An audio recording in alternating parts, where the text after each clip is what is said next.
Atas semua kekurangan-kekurangan itu Anda menilai seorang presiden, pejabat publik itu pantas dicaci maki dengan kata-kata yang kasar. Tidak pantas. Tidak pantas. Artinya biarkan dia lakukan kejahatan terus-menerus. Tunggu, tidak pantas tapi Anda kan sudah melakukan. Karena itu saya balik kalimatnya. Kalau tidak pantas artinya dia boleh melakukan kejahatan tanpa verifikasi publik.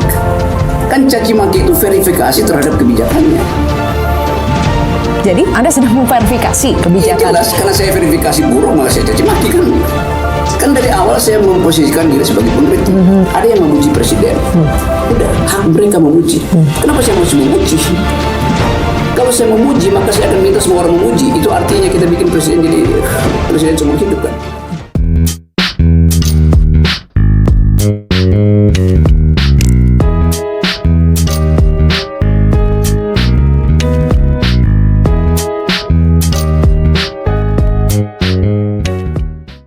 Bang Rocky Gerung. Saya sekarang harus memperkenalkan Bang Rocky ini sebagai terlapor kasus dugaan penyebaran berita bohong, Bang Rocky. Saya mulai dari dalam pidato kenegaraan sidang tahunan MPR tadi. Presiden Jokowi menyinggung soal dirinya yang sering disebut. Presiden bilang sebagai pribadi dia bisa menerima itu tapi juga menyayangkan. Karena sepertinya ada budaya sopan santun, budi pekerti yang hilang dari bangsa ini. Anda kan termasuk orang yang berkata-kata kasar ya terhadap Presiden Jokowi. Iya, kekasaran saya itu untuk menghalangi orang menganggap bahwa kebijakan negara itu harus diizinkan, harus diucapkan dengan cara yang masuk akal, harus diucapkan dengan cara yang sopan santun. Padahal kekasaran saya itu saya ucapkan di ruang publik justru yang dijaga oleh peralatan demokrasi. Jangan salahkan demokrasi itu, salahkan kebijakan yang memungkinkan dikritik di dalam sistem demokrasi. Kan itu intinya kan. Jadi ada satu faktor yang diabaikan Pak Presiden itu, yaitu kebijakan yang masuk di dalam wilayah demokrasi itu adalah objek caci maki itu. Jadi kalau nggak mau dicaci maki jangan bikin kebijakan, kan begitu. Oh, jadi Anda merasa kalau pejabat publik itu memang sudah sepatut ya dicaci maki, dikata-katai? Bukan sepatutnya, dia ditakdirkan untuk dicaci maki. Karena dia adalah petugas rakyat. Kita gaji Pak Presiden. Jadi posisi moral saya sebagai warga negara lebih tinggi dari dia. Kan itu dasarnya kan. Kan presiden itu peminta-minta suara. Waktu pemilu dia kampanye itu akan bikin ini. Kan pilih saya, pilih saya. Karena itu dia harus menerima konsekuensi. Ketika dia jadi pejabat publik, dia harus rela untuk dicaci maki itu. Dasarnya itu. Tapi bukan menyebut caci maki pada persona kan, tapi caci maki pada dia yang menduduki posisi publik. Kalau sudah terjadi polusi di wilayah budaya sopan santun yang melukai, ini jelas melukai budi pekerti bangsa Indonesia, kemudian masyarakat yang mencintai Presiden Jokowi itu terluka dengan kata-kata terhadap Presiden Jokowi. Yang terluka mereka yang mencintai Presiden. Jadi Anda tidak merasa bersalah telah menyakiti rakyat yang mencintai Presiden? Mereka merasa bersalah nggak memuji berlebihan pada presiden, sama aja kan. Jadi memuji berlebihan itu juga buruk bagi demokrasi itu. Jadi sekarang masyarakat yang mencintai Presiden Jokowi yang salah, ke mereka yang baper? Tidak, mereka punya hak itu, tetapi punya hak juga orang yang tidak menyukai presiden, tidak menyukai kebijakan presiden memberi kritik. Saya beritahu satu budaya di Bima itu ada budaya untuk mencaci maki raja satu hari sebelum dia naik takhta raja, dia diseret ke pasar dicaci maki di situ tuh. Di dalam budaya Jawa ada budaya protes yang diam itu lebih hebat atau lebih intensif kritiknya daripada caci maki kan. Rakyat Jawa itu kalau dia nggak suka pada si raja itu atau pada sultan, itu ada fasilitas untuk berdiam berjemur diri di depan istana tuh sampai si presiden keluar, sampai si raja keluar. Bagaimana itu masih relevan dengan kondisi kita sekarang? Sangat. Kan semua orang dibekali kemampuan untuk berpikir. Karena dia berpikir, maka dia bikin perbandingan. Karena dia bikin perbandingan, maka dia pilih memuji atau mencaci. Oke, jadi bisa saya simpulkan Anda ini tidak menyesali kata-kata yang sudah Anda keluarkan kepada Presiden Jokowi itu? Bahwa kata-kata itu menimbulkan kontroversi, menimbulkan pro kontra. Tapi saya minta maaf bukan pada Presiden dan bukan pada PDIP itu. Sudah berulang kali katakan itu kan. Tapi saya minta maaf karena dia menimbulkan pro kontra tuh, lalu terjadi kehebohan yang sampai sekarang masih berlangsung kan. Oke, Anda minta maaf karena menimbulkan kontroversi, pro kontra, berarti Anda mengakui Anda sudah buat keonaran? Bukan saya yang buat keonaran. Akibat dari ucapan saya itu timbul keonaran. Yang mesti diperiksa siapa yang sponsori keonaran. Kan Anda subjeknya. Kalau tidak ada ucapan itu tidak ada keonaran. Tapi saya subjek yang tidak menghendaki ada keonaran. Ada yang memanfaatkan pikiran kalimat saya itu untuk memproduksi keonaran. Anda tidak menghendaki adanya keonaran. Jadi niat Anda ketika menggunakan kata-kata itu apa, Bang Rocky? Terarah pada kebijakan. Kan waktu itu saya ucapkan dua hal. Saya kritik kebijakan IKN dan saya kritik kebijakan Omnibus Law itu. Lalu orang bilang, kenapa Anda pakai kasar? Kenapa saya nggak boleh pakai kata kasar? Untuk produk yang betul-betul buruk. Masa sih puji-puji Omnibus Law? Oh, Omnibus Law ya ada baiknya supaya kalau begitu diganti dulu tuh. Kan bisa keras saja, Bang Rocky, tidak perlu kasar. Ya, Tidakkah itu lebih efektif, tidak perlu menimbulkan keonaran? kalau saya nggak bisa bangunkan orang dengan weker, saya siram di air. Jadi Bang Rocky ini mau membangunkan apa dengan kata-kata itu? Membangunkan kesadaran publik buat dua kebijakan Jokowi ini bermasalah secara hukum dan tidak fungsional untuk menghasilkan kesejahteraan. Yang ada sekarang membangunkan amarah publik. Ya, amarah yang direkayasa kan? Siapa yang merekayasa? Tanya pada PDIP. Jadi Anda menuding PDIP yang mengorkestrasi ini? Iya. Secara spesifik siapa di PDIP? Hasto. Hasto. Iya. Kenapa? Dia yang lebih dulu mengatakan bahwa itu Rocky Gerung mesti dipenjara. Lalu relawan ikut. Jadi puluhan laporan kepada Anda itu diorkestrasi PDIP? Pasti. Pasti ya? Yes. Nanti kalau Anda dipersoalkan lagi atas pernyataan ini Bisa bagaimana? buktikan. Oke. Kita lanjut ke poin kedua dalam pidato kenegaraan sidang tahunan MPR. Presiden tadi juga, ini konteksnya adalah politik. Saya ingin tanya pendapat Anda. Presiden mengatakan dirinya juga sering disebut Pak Lurah. Jadi kalau ditanya capres cawapres, banyak yang menyebut tunggu arahan Pak Lurah. Tapi Presiden menegaskan, saya bukan lurah, saya bukan ketua umum partai, saya bukan ketua umum koalisi. Apa pendapat Anda soal ini, Bang Rocky? Kalau judul lagu It is too good to be true. Artinya orang tidak melihat apa yang diucapkan Pak Presiden, tetapi apa yang dia lakukan selama ini itu cawe-cawe. Kan Presiden sendiri yang bilang bahwa saya akan cawe-cawe. Kenapa dia tarik lagi uraian itu bahwa dia tidak ikut campur? Ikut cawe-cawe itu artinya ikut campur. Dan yang lebih berbahaya, hal-hal yang sifatnya today's politics dia ucapkan di dalam pidato kenegaraan yang punya dimensi historis itu. Saya perhatikan tadi itu kalimat-kalimat yang diucapkan di menit-menit pertama. Jadi ada kemarahan pada Presiden, dan kemarahan itu dicicil melalui kalimat-kalimat tadi. Mengulang bahwa ya disebut pelangap longo, itu kan udah lama tuh. Disebut udah lama juga disebut, sama aja kan. Jadi Presiden menyimpan dendam sebetulnya tuh, itu masalahnya di situ kan. Jadi, Bukan Anda yang dendam kepada Presiden. Anda kan selama ini sering konsisten mengkritik Presiden Jokowi. dendam pada Pak Jokowi. Jadi tidak ada dendam? Saya nggak ada problem pribadi dengan Pak Jokowi. Saya punya problem dengan kebijakan beliau sebagai presiden. Kan dendam itu kan pribadi. Kan ada dendam pada lembaga. Jadi secara pribadi Anda tidak menyimpan dendam, tidak menyimpan dengki kepada Jokowi. Bukan nggak nyimpan, nggak ada gunanya juga menyimpan dendam pada orang yang sebetulnya dia tahu dari awal bahwa dia salah Oke. menerapkan kebijakan sebagai presiden. Selama ini Anda persoalkan adalah kebijakan Jokowi ya. Hampir 10 tahun, menurut Anda, memangnya kebijakan Jokowi tidak ada yang baik? Kalau ada udah saya ucapkan. Jadi tidak ada selama ini? Kalau ada pasti saya puji itu. Coba di CV berantakan. Apa yang bisa saya puji? Infrastruktur berantakan. Demokrasi indeksnya turun. Kesetaraan, tidak ada kesetaraan di situ.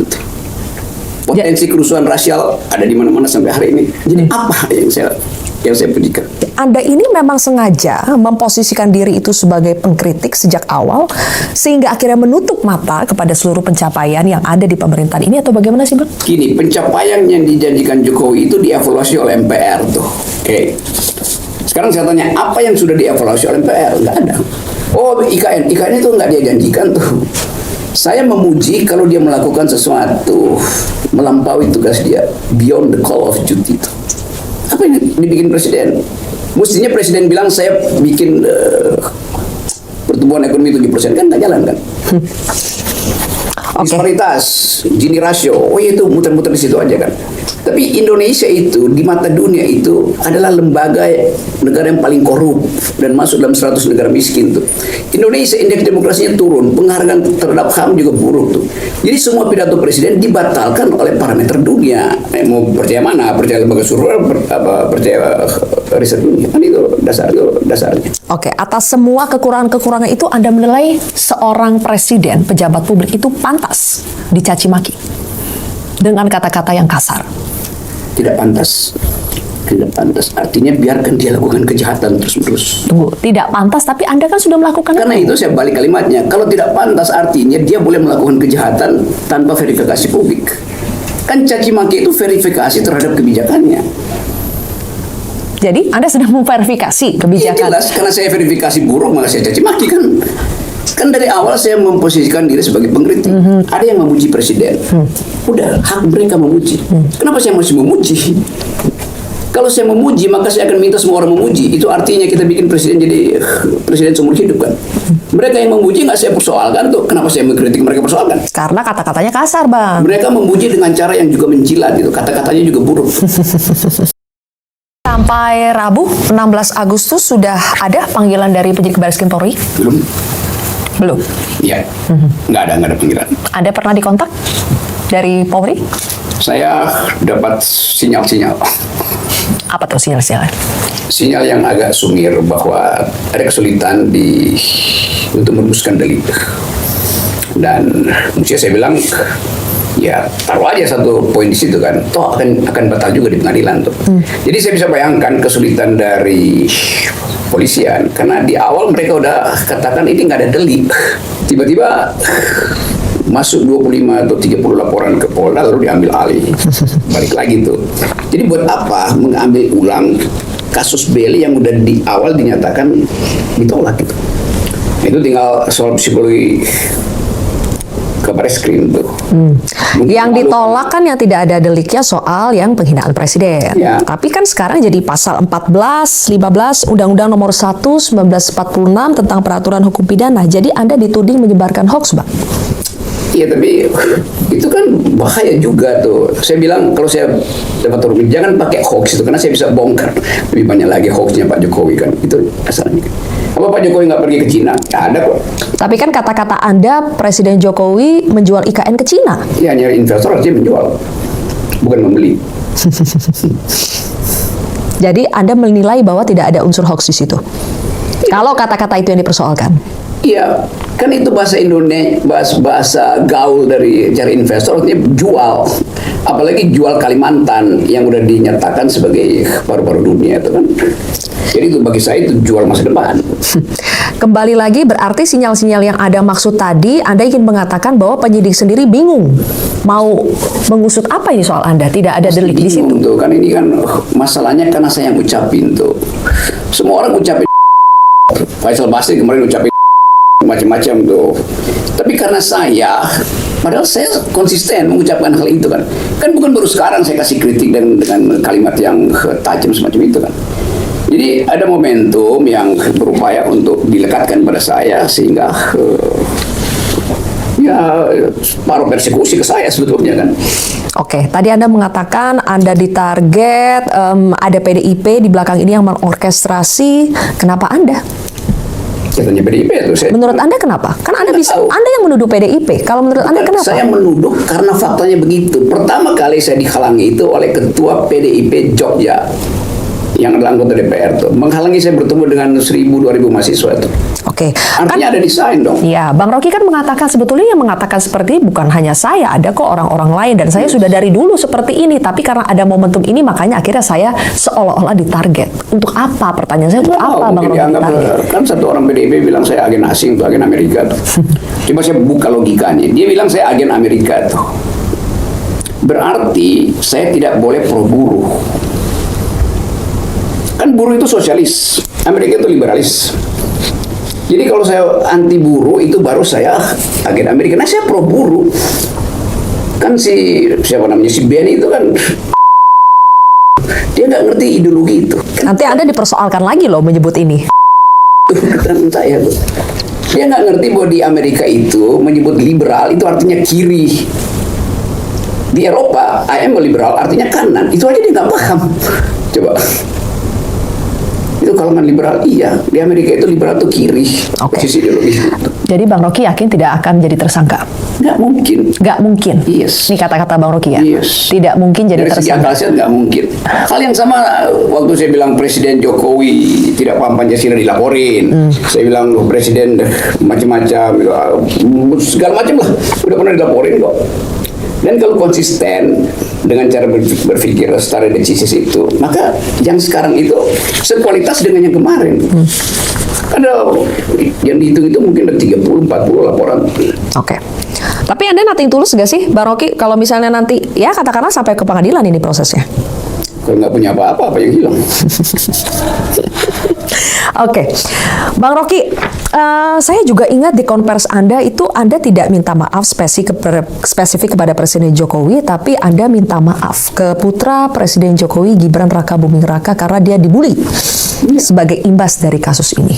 Ya, saya minta maaf pada semua rakyat Indonesia yang kena imbas dari kontroversi ini. Yang kena imbas juga adalah si Gibran tuh, karena namanya disebut, ya oke, saya bilang ya Gibran juga kena imbas kan. Karena Gibran dibully tuh, tegur tuh teman lu tuh.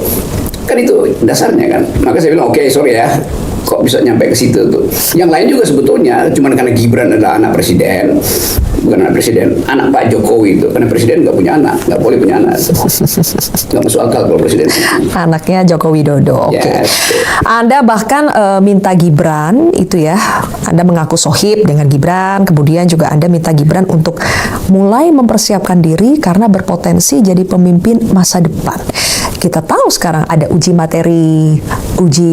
judicial review di MK soal batas usia capres-cawapres mau diubah dari minimal 40 tahun menjadi 35 tahun.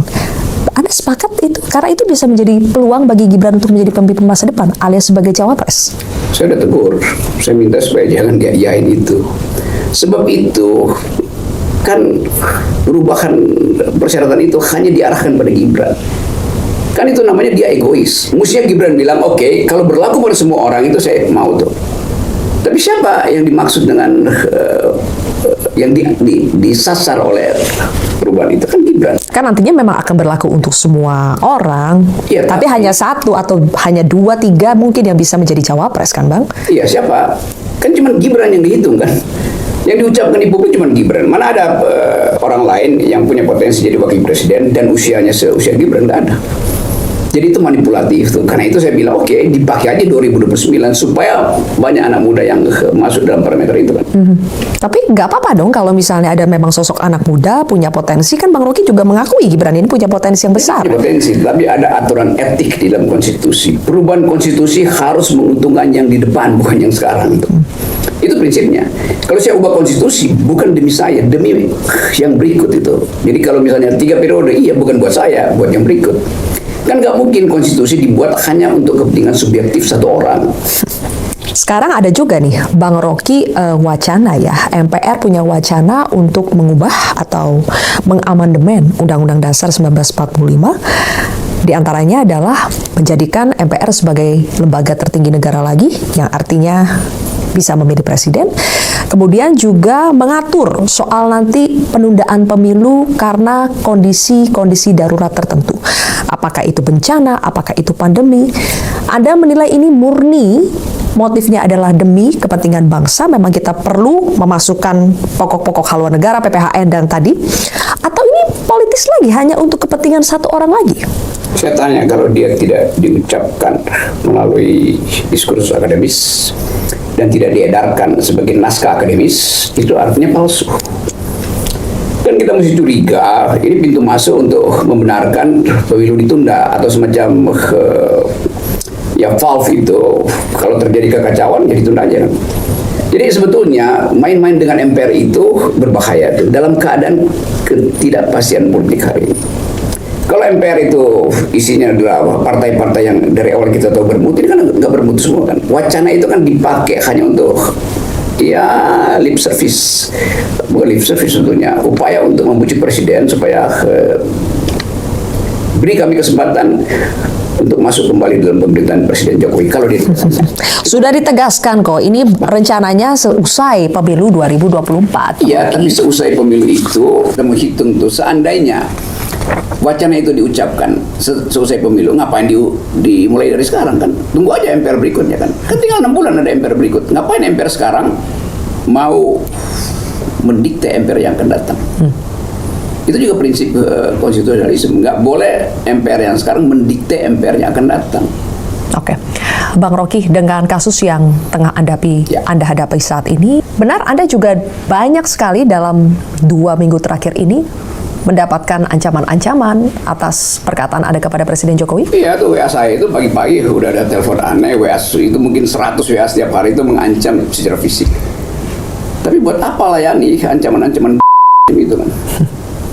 Kan diancam secara fisik, ya datang aja, nggak ada soal kan? Baik. Oke, kesimpulan terakhir berarti sampai detik ini Anda tidak merasa bersalah ya dengan kata-kata itu. Jadi Anda tidak akan minta maaf sama sekali kepada Presiden Jokowi. Tidak. Baik, kalau begitu terima kasih Bang Rocky Gerung.